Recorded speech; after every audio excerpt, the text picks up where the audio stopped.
If you're thinking about buying Wrike for your business, there are some things you need to know before making the investment. In this video, we're diving into 12 key points about Wrike to help you decide if it's the right choice, especially when compared to its competitors. First, Wrike's user interface is clean and intuitive, which makes navigating your tasks and projects easier. However, it can take a bit of time to get used to, especially if you're coming from simpler project management tools like Trello or Asana, which are more straightforward. Next, Wrike offers extensive customization. You can create custom workflows, dashboards, and reports. But this level of customization can be overwhelming for small teams, so if you're a solo entrepreneur or a small business, you might find it a bit too complex compared to something like Monday.com, which is more beginner-friendly. The third thing to consider is the pricing structure. Wrike offers a free plan, but it's quite limited, especially when it comes to advanced features. If you need more, you'll have to jump into the paid plans, which are on the expensive side when compared to tools like ClickUp or Notion, which offer more affordable options with similar functionalities. Moving on, Wrike's collaboration features are strong, especially for larger teams. It's easy to assign tasks, track progress, and communicate within the app. However, for smaller teams, this might feel like overkill, and simpler tools like Basecamp may suit your needs better. The fifth thing is Wrike's integrations.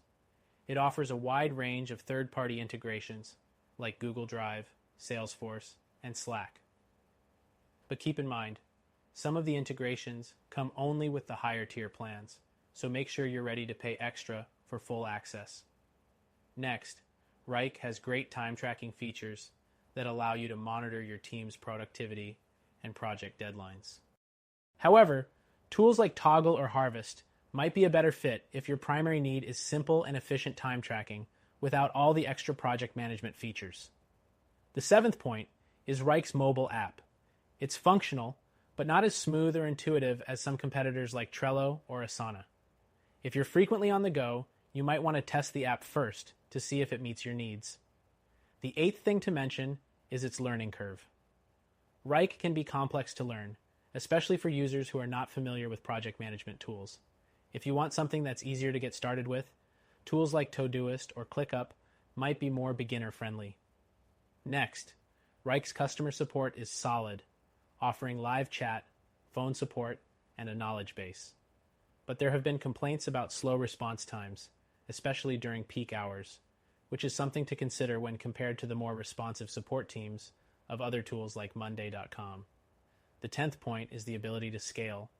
Wrike is designed for larger teams and enterprises, making it a great option if you're planning to grow quickly.